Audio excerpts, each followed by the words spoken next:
Best varicose veins చికిత్సనే పొందండి. నొప్పి లేని చికిత్స కోసం సంప్రదించండి ఎబిస్ హాస్పిటల్. నమస్తే రమ్మగారు. నమస్తే జయ. ఏదైనా మంచి స్టోరీ చెప్తారా? కుక్క కాటుకి చెప్పు దెబ్బ. ఓ, ఎప్పుడైనా విన్నానండి. భలే అయింది. కుక్క కాటికి చెప్పు దెబ్బ అంటాం మనం. ఇంగ్లీష్ లో పిల్లలు టిట్ ఫర్ టాట్ అంటారు, అంతే కదా? అవునండి.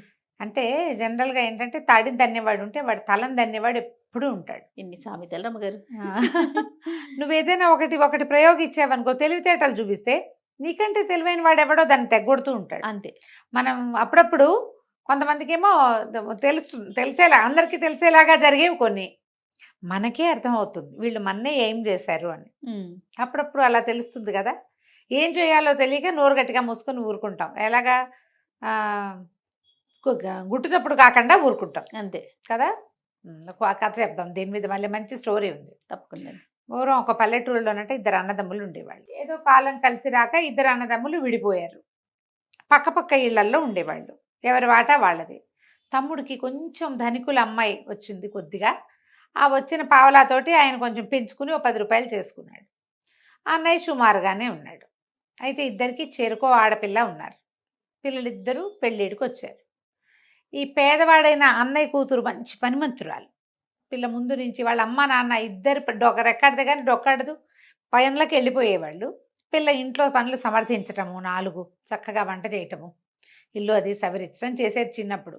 క్రమంగా కొంచెం వయసు వచ్చాక దాన్ని ఏం చేసేవాళ్ళు, పొలం పనులకు కూడా పంపించేవాడు. ఆ పనులు కూడా వచ్చు దానికి. ఓకే. ఈ డబ్బులున్న వాళ్ళ ఇంట్లో పిల్లలు పువ్వోమని పెరుగుతారు. అవును. తల్లి ఎవరినైనా సహాయానికి పిలుస్తుంది. వచ్చిన అక్కో ఆంటీయో పిన్నో పెద్దమ్మో చేసేస్తారు ఆ పనులు. వీళ్ళు దీనికి ఇంట్లో పని రాదు, బయట పని రాదు. ఈ పిల్ల కొంచెం సామాన్యంగా ఉంటుంది. తమ్ముడు కూతురు, అన్నయ్య కూతురు కొంచెం బాగుంటుంది కానీ దానికి మంచి బట్టలు లేవు, మేకప్ గీకప్పు ఏమి లేదు, ఏదో మొంగడుకుని జడేసుకుంటుంది అంతే. ఇది కొంచెం తయారవుతుంది, ఖరీదైన వస్త్రాలు కూడా ఉన్నాయి. అయితే ఏమైందట, తమ్ముడు కూతురికి పెళ్లి సంబంధాలు చూస్తున్నాడు. అన్నయ్య కూడా చూస్తున్నాడు కానీ విసురు లేదు, జోరు లేదు. ఈ తమ్ముడు కూతురు పెళ్లి చూపులకి అన్నయ్య కూతురు వల్లి, దాని పేరు, ఆ వల్లిని సహాయానికి పిలిచింది పింతల్లి.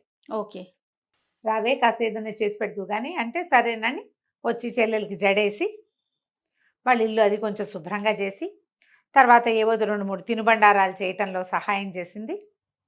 కూర్చున్నారు. సరే పిల్లని తీసుకొచ్చి చూపించారు. చూపించేసరికి కుర్రాడికి ఏం పెద్ద ఎక్కల, సామాన్యంగా ఉంది అమ్మాయి. కొంచెం మేకప్ ఎక్కువైంది. అంటే ఆ కాలంలో ఏం చేసుకునే వాళ్ళు మేకప్ కానీ ఏదో కాస్త పౌడర్ రాసుకుని ఉండి ఉండొచ్చు.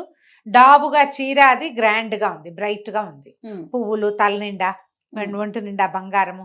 సాధారణంగా తల్లులు మేనత్తలు పెళ్లి చూపులకు వస్తే వాళ్ళకి బంగారం మీద ఇది గిల్ట్దే, బంగారుదే, వజ్రాలా కాదా అవి ఎక్కువ ఉంటాయి, అంతే కదా. చూస్తారు ఆడవాళ్ళు వెంటనే పిల్ల చూపు ఎంత ఖరీదైన చీర కనిపెడతారు.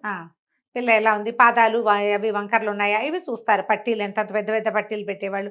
ఆ కాలంలో పెద్ద పట్టీలు, కడియాలు అవన్నీ ఉండేవి, పంజేబులని అవన్నీ ఇవన్నీ.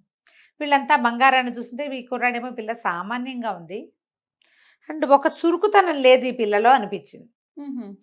వాళ్ళ అమ్మ నాన్న కొంచెం ఉత్సాహపడ్డారు. పిల్ల మీ ఒంటి మీద ఉన్న బంగారం, వీళ్ళు ఇల్లు డబ్బు చూసి వీడు కళ్ళతో వద్దన్నాడు. సరే అబ్బాయి ఏదో ఒక పుస్తకం ఏదో చేత్తబుచ్చుకొచ్చాడు వచ్చేటప్పుడు. ఈ పెళ్లి చూపులన్నీ అయిపోయినాయి. అయిపోయిన తర్వాత బయటికి వెళ్ళిపోయారు వాళ్ళు.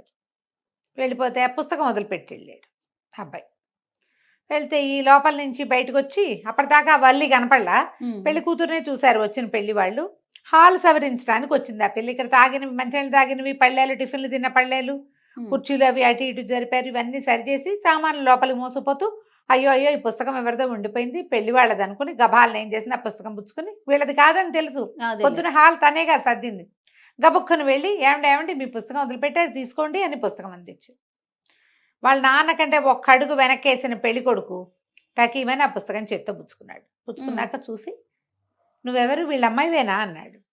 కాదు, పక్కింటి వాళ్ళ అమ్మాయిని, వీళ్ళ అన్నయ్య గారి అమ్మాయిని, నా పేరు వల్లి, సహాయం చేయటానికి వచ్చాను అని చెప్తే ఈ అబ్బాయి సామాన్యమైన బట్టల్లో చక్కగా ఉన్న పిల్లని చూసి, చురుగ్గా ఉంది ముందు, అది ఒక్క అంగలో వచ్చేసింది. అమ్మాయి గబాలను వస్తుంటే దాని జుట్టు జడ చక్కగా ఉన్నాయి. ముందు చురుకుదనం ఒకటి కనపడుతుంది, పిల్ల అందంగా కనపడుతుంది. బట్టలు లేవు, సామాన్యంగా ఏదో పాతకాలంగా ఓణి వేసుకుంది. అదేం పెళ్లి చూపుల్లో చూపించడానికి దాలేదుగా, పని చేయడానికి వచ్చిన పిల్ల చురుగ్గా ఉంది. వీళ్ళింటికి ఎందుకు వచ్చావు అన్నాడు. అనేసరికల్లా పెళ్లి చూపులు కదా సహాయం చేయడానికి వచ్చాను, వంట అది చేయడానికి వచ్చాను అనగానే అవన్నీ నువ్వే వండేవా అన్నాడు. నేనే వండానండి. తిన్న పదార్థాలేమో బాగున్నాయి. సరే వెళ్ళిపోయారు. పుస్తకం ఇచ్చిందిగా ఈ పిల్ల వెనక్కి వెళ్ళిపోయింది. వాళ్ళ పిన్నికి ఏం చెప్పాలా, ఊరుకుంది మాట్లాడకండి. అమ్మాయికి ఏం దృష్టి లేదు. తర్వాత ఏమైంది, పెళ్ళిళ్ళ పేరై వారం రోజుల్లో మళ్ళీ వీళ్ళింటికి వచ్చి, ఏమండి వాళ్ళకి మీ అమ్మాయి చేసుకుందామని లేదు, మీ అన్నయ్య గారు అమ్మాయిని చేసుకుంటామంటున్నారు అని చెప్పాడు. వీళ్ళు పళ్ళు కొరుక్కున్నారు. పిచ్చ కోపం వచ్చింది వీళ్ళకి. ఆ వచ్చిన పెళ్ళిళ్ళ పేరై అన్నాడు. ఏముందండి, ఇద్దరు మీ పిల్లలేను, ఓ పిల్లకి పెళ్ళైనా అయినట్టే కదా, వాళ్ళు ఏం కట్నం కానుక ఎక్స్పెక్ట్ చేయట్లేదు, మీ అన్నయ్య గారితో చెబుదాను రాండని ఈ తమ్ముడు కూడా ఈడ్చుకుపోయాడు పక్కింటికి. ఏముంది, ఒక గోడ అడ్డం. మన పెళ్ళని చూడడానికి వచ్చారా అన్నయ్య, వాళ్ళు మన వల్లిని చేసుకుంటామంటున్నారా, పేరయ్య గారు చెప్పాడు అన్నారు. ఇప్పుడు కాదన్నాడు అనుకోతాను, బయట ప్రచారం అయిపోతుంది, పిల్లకి వచ్చిన చక్కటి సంబంధం పాడు చేశాడని. అవును. దాంతో తీసుకెళ్ళారు. ఈయనకంటే భార్య మరీ అసహనంగా అయిపోయింది. అయ్యో దొంగ మొహం, దాన్ని ఎందుకు పిలిచాను నేను, పిలవకుండా ఉంటే అయిపోయేది. ఆ పిల్లని చూసేవాడు కదా, మన పిల్లని చేసుకోకపోతే పీడా పోయేది, దాన్ని చేసుకోవటం ఏమిటి, ఓరలేరు కదా సహజంగానే. చాలా మండిపోయింది. ఏం చేయాలో తెలియలే. తీరా ఏమైంది, వాళ్ళు వచ్చి పెళ్లి వాళ్ళు, వీడు సామాన్యమైన కుటుంబీకుడని చూసుకుని, కానీ పిల్ల మాణిక్యం వెళ్ళే ఉంది, చక్కగా పనిమంతురాలు, ఇల్లు వాకిలి సర్దిద్దుకుంటుంది, పొలాలు వ్యవహారాలు చూడాలన్నా చూస్తుంది. పెళ్ళిళ్ళ పేరే బాగా చెప్పాడు. తమ అన్నయ్య పనిమంతుడు, పిల్ల చాలా పనిమంతురాలు, ఎంత పనైనా చేసి పారేస్తుంది, యాక్టివ్గా ఉంటుంది, అది కనపడుతోందిగా. సంబంధం కుదుర్చుకున్నారు. కుదుర్చుకుంటే ఏమైంది, ఆ చెల్లె మరదలకి మంటగా ఉండదు, పింతల్లికి, రేపు మీ అన్నయ్యకి ఏదన్నా ఇవ్వాలి గిఫ్ట్, మనకంతా నష్టమే, పెళ్లి సంబంధం పోయింది అంటే ఆ తమ్ముడు అన్నాడు, అసలు అట్లా కాదే, బాబాయ్ అంటాడనమాట, మళ్ళీ వాళ్ళ బాబాయ్, అట్లా కాదు, పిల్ల పెళ్ళి అయినప్పుడు మనం తప్పకుండా ఏదైనా వెండి వస్తువైనా ఇవ్వాలి, మన ఇంటి ఆడపిల్ల, ఇక నష్టంలో నష్టం అంతే, సంబంధము పోయింది, డబ్బు ఖర్చు పెట్టాలి మనం, అయినా ఏదో ఒకటి పెడతారులే, చిన్నదో పొన్నదో అంటే, కాదు లాభసాటిగా లాగడానికి చూస్తానులే, నాకు ఒక ప్లాన్ ఉందని చెప్పి. సరే ఇతను ఏం చేశాడు, చక్కగా పెళ్లి వైభవంగా అయ్యింది. పెళ్లి వాళ్ళు కూడా కొంత డబ్బు ఏదో ఇచ్చారు పెళ్లి గ్రాండ్గా చేయడానికి, మరి వాళ్ళ హోదాకి తగినట్టు చేయాలిగా. పెళ్లి చేశారు. పెళ్లి చేస్తే బాబాయ్ ఏం చేశాడు, చక్కగా వెండి అరిటాకు పిల్లకి అన్నం తినడానికి ఒక పళ్ళెం ప్రజెంట్ చేశాడు. చేస్తే ఆ వెండి అరిటాకుని చూసిన అన్నయ్య అన్నాడు, వల్లి వాళ్ళ నాన్న భార్యతోటి, ఏమే అందరికీ పెట్టినట్టు మామూలు చీర పెట్టబోక మా మరదలకి మంచి పట్టు చీర పెట్టు. పట్టు చీరలు కొన్ని తెచ్చి పెట్టుకున్నారు. పట్టు చీర పెట్టు, ఎంత ఖరీదైంది ఇచ్చాడో మా తమ్ముడు, పెట్టకపోతే బాగుండదు అన్నాడు. ఆవిడ చేసింది, ఉన్న వాటిలలోకి మంచి ఖరీదైన పట్టు చీర తీసి తోడుకోడలకి బొట్టు పెట్టి చేతులు పెట్టింది. ఓకే. చిన్నపిల్లకి ఏదో లంగా గుడ్డ ఏదో ఇచ్చింది, ఇంకో పెళ్లి కూతురుందిగా దానికి. అక్కడి నుంచి పట్టు చీర చూస్తే ఆవిడకి నచ్చింది, కానీ చాలేదు. వీళ్ళ దగ్గర నుంచి ఎలాగైనా ఇంకో చీర లాగేయాలనుకుంది. సరే ఏం చేసింది, ఉన్నట్టుండి పెద్దగా అరిచి కేకలు పెట్టి, నన్ను మర్చిపోయారా అని జుట్టు వడ తీసుకుని తైమని గెత్తడం మొదలుపెట్టింది. ఈ అన్నదమ్ములిద్దరికి ఓ చెల్లెలు ఉండేదిట, 10 ఏళ్ళకి చచ్చిపోయింది, 10 ఏళ్ల వయసులో చచ్చిపోయింది.